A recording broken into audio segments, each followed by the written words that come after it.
ቴምር ሪል ስቴት እስካሁን ድረስ በብዙ ምክንያቶች ቤትና ሱቆችን መግዛት ፈልጋችሁ ላልተሳካላችሁ ደንበኞች እነሆ ቴምር ሪል ስቴት በመሃል ፒያሳ ከሊሴ ገብረ ማርያም ትምህርት ቤት ጀርባ ቅንጡ አፓርትመንቶችን ከልዩ የከተማ እይታ አረንጓዴ ስፍራን ከጠዋት ፀሐይ ጋር አጣጥሞ በያዘ መልኩ ለሽያጭ አቅርቦላችኋል። ከባለ 1 እስከ ባለ 3 መኝታ የሆኑ ቤቶች በ10% በ663,000 ብር ቅድመ ክፍያ ስናቀርብለው ቀሪውን በኢትዮጵያ ብር ያለምንም ወለድ ከ25% ልዩ ቅናሽ ጋር የሚከፍሉበትን ሁኔታ አመቻችተንዎት ነው። በተጨማሪም እዛው ፒያሳ ከአድዋ ሚውዚየም ፊት ለፊት የሚገኝ የመጨረሻውን የሆነ G+5 የገበያ ማዕከል በ900,000 ብር ቅድመ ክፍያ ለአዲስ ኮምፓስ ሚዲያ ቤተሰቦች ለሽያጭ አቅርበናል። ለበለጠ መረጃና ለሳይት ጉብኝት ከታች ባለው ስልክ ያገኙናል።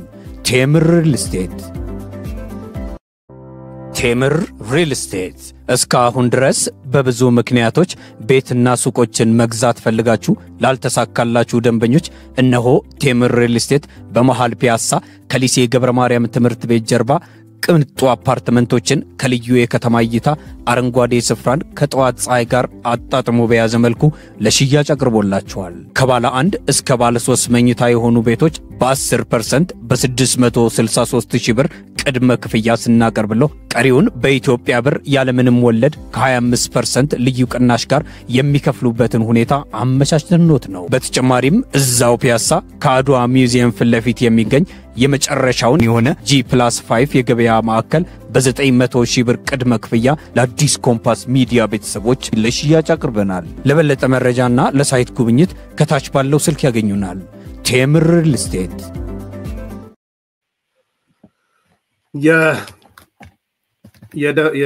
የጌታቸው ረዳ ቡድን ያወጣው መግለጫ አለ። መግለጫዎቹ ላይ ተወሰኑ ሐሳቦች እናነሳለን። የአሜሪካ መንግስት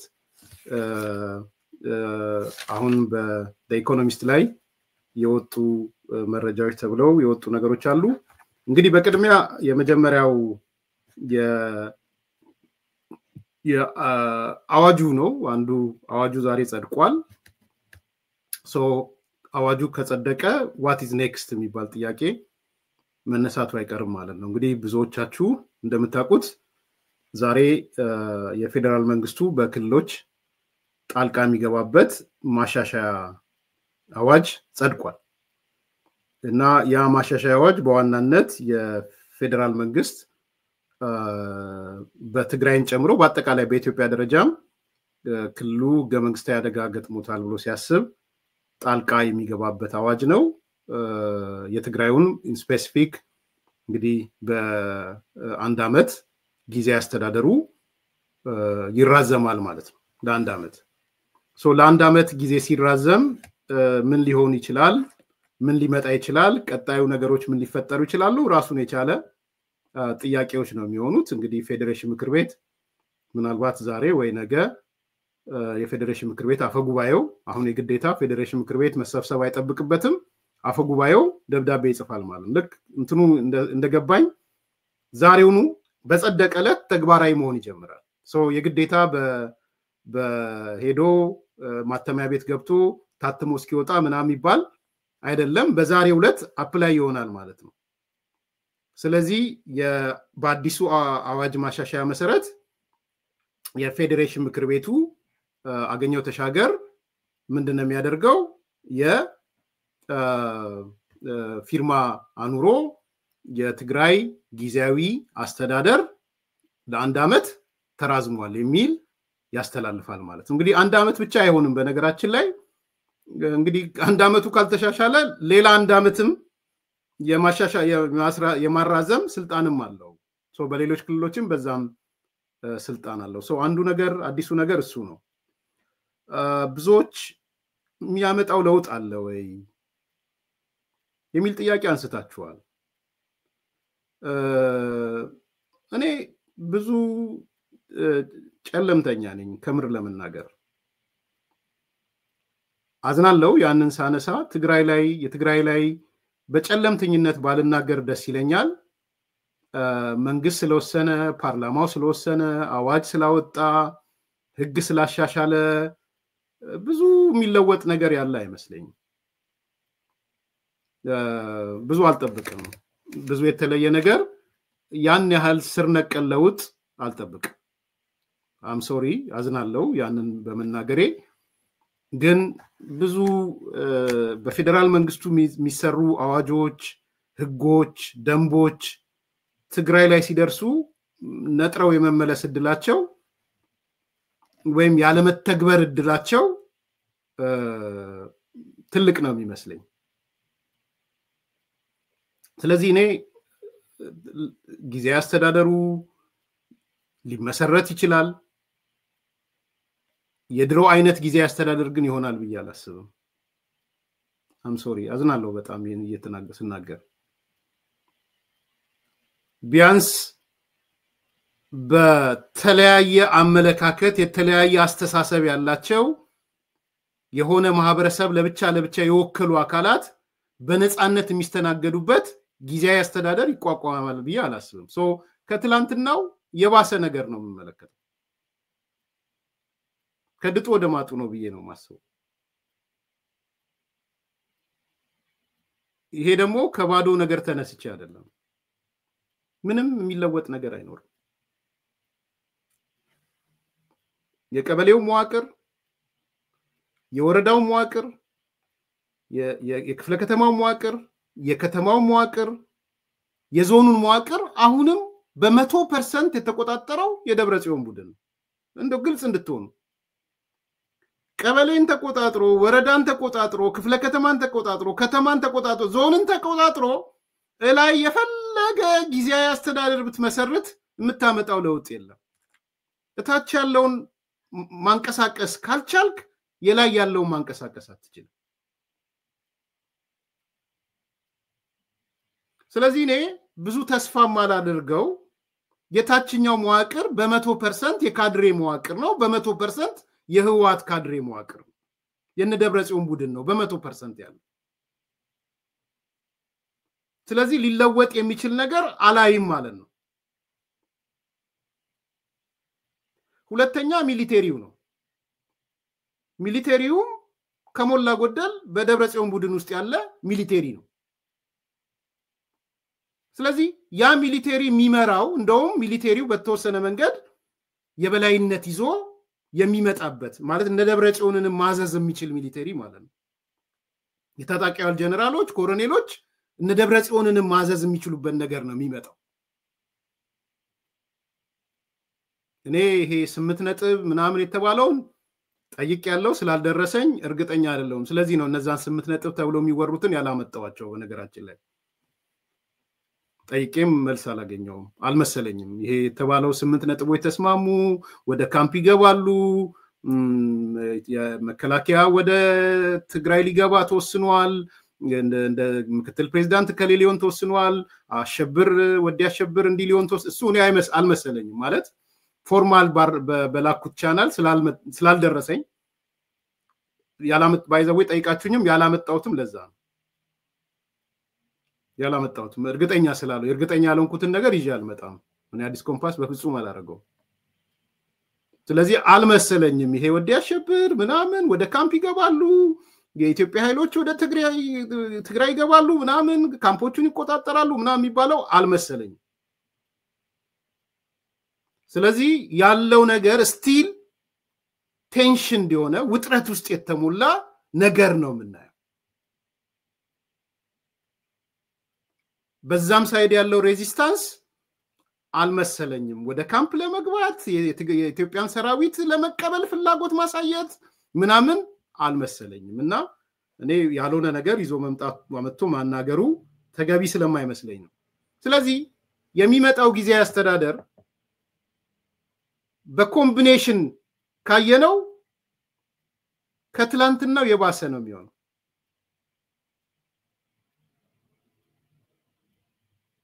የኔ ግምት እሱ ነው። ባይብስ ደስ ይለኛል፣ ግን የትላንትና ያየነውን አይነት ትግራይ ውስጥ የምናይ አይመስለኝም። በቃ አቦርት እንትን ሆኗል፣ አሁን ተሰብሯል። ትላንትና ያየነውን አይነት ምክር ቤት አናይም። የጊዜያዊ አስተዳደሩ ምክር ቤት ነው እያልኩ ያለሁት። ከውናት ከሳልሳይ ወያኔ ከአረና ከምናምን በሰብሳቢነት በቋሚ ኮሚቴነት ምናምን አንመለከትም። እነ ጀነራል ጻድቃን የመሰለ አርቆ የሚያስቡ ሰዎች እዛ ውስጥ የሉም። እነ ጀነራል ጻድቃን የሉም። ቢያንስ ዓለም አቀፍ ፖለቲካውን የሚያውቁ ባርጌኒንግ ፓወር ያላቸው ኔጎሺዬት ማድረግ የሚችሉ ሰዎች የሉም እዛ ውስጥ የሉም። ጻድቃን ከዚህ በኋላ የለም። ስለዚህ ጻድቃን በሌለበት ጌታቸው ረዳ የለም። አትሊስት ኮሙኒኬት የሚያደርግ ከኢንተርናሽናል ኮሚኒቲው ጋር መገናኘት የሚችል ከፌደራል መንግስቱ ጋር መነጋገር ማውራት የሚችል ኦራተር ተናጋሪም አንደበተ ርቱዕም የሆኑ ሰዎች የለም የሚመጣው ጊዜ አስተዳደር ውስጥ። ስለዚህ ቲፒኤልኤፍ ኮንትሮልድ የሚያደርገው ጊዜ አስተዳደር ነው የሚሆነው። ከድጡ ወደ ማጡ ነው የሚሄደው። ሶኔ የሚቀጥለው 1 ዓመትም ስሙዝ ይሆናል የተሻለ ነገር ይመጣል ብዬ አላስብም። ጽልሞት ወይም መጥፎ ነገር ተናጋሪ በሆን እና ቢሳካ መርጣለሁ።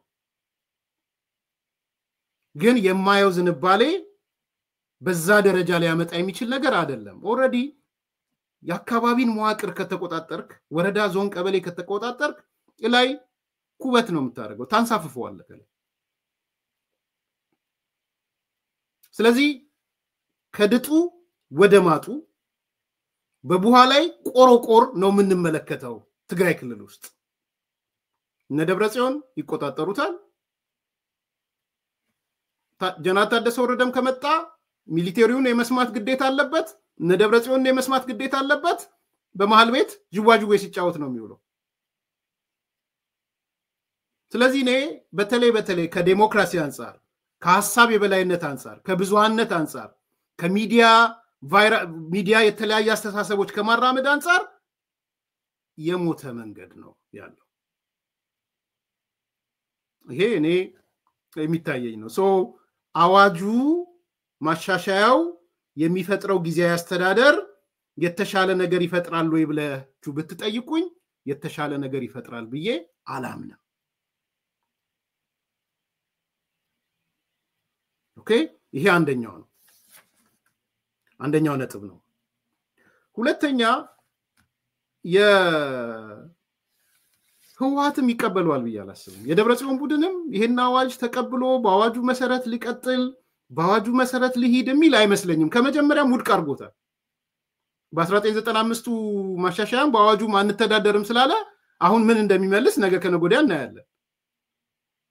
እንግዲህ ወይ ደንግጦ አልቀበልም ያለውን አዋጅ ዛሬ ከተቀበለው አላቅም።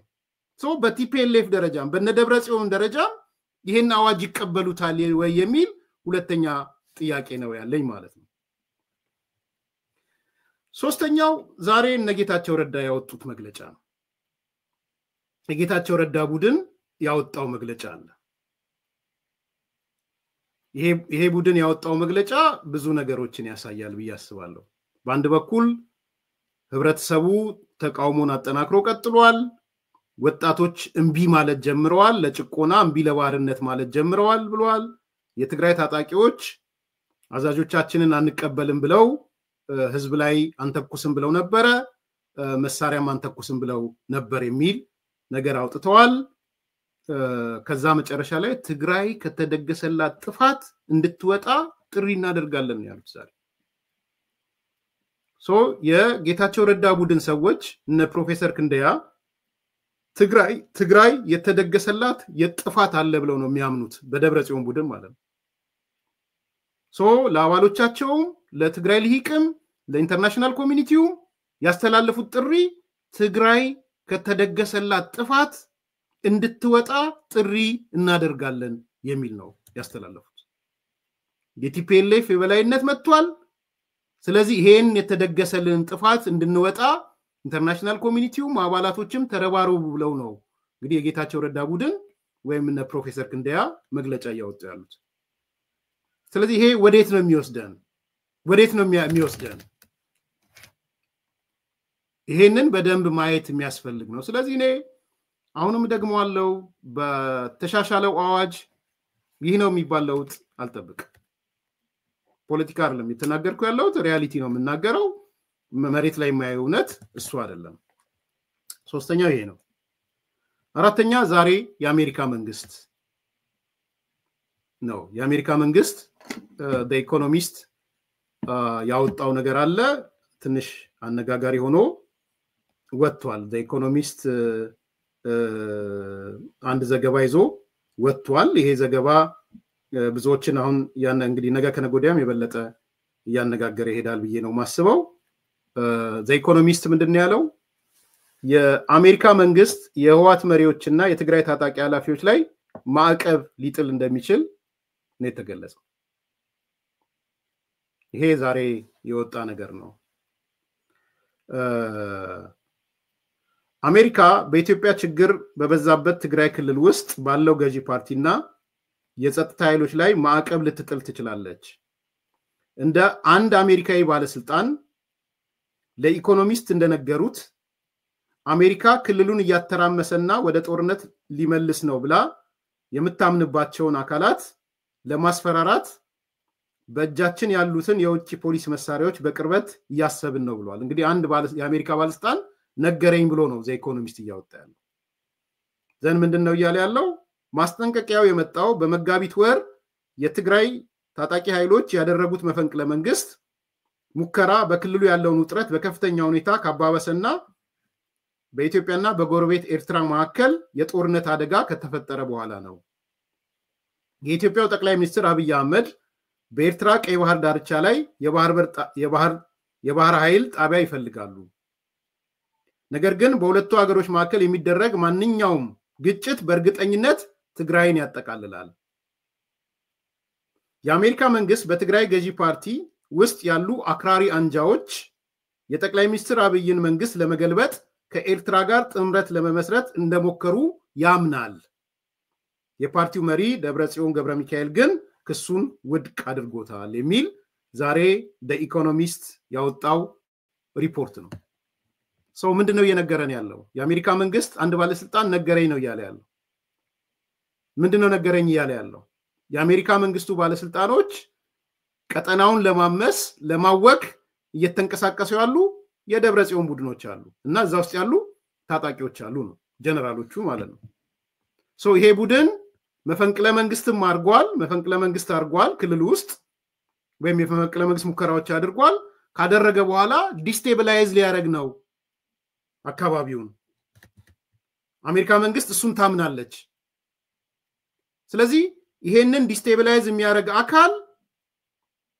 እና የጦር አዛዦቹን ቲፒኤልኤፍን ጨምሮ ማዕቀብ ልንጥል ነው አንዱ ነገር አንዱ ሐሳብ እሱ ነው ሁለተኛው ሐሳብ ግን እነዚህ ሃርድኮሮች እነዚህ ራዲካሎች እነዚህ ጽንፈኞች ነደብረጽዮን እና ጀነራሎቹ ማለት ነው ከኤርትራ መንግስት ጋር እንደሚሰሩ አሜሪካ መንግስት ያምናል ነው ያለ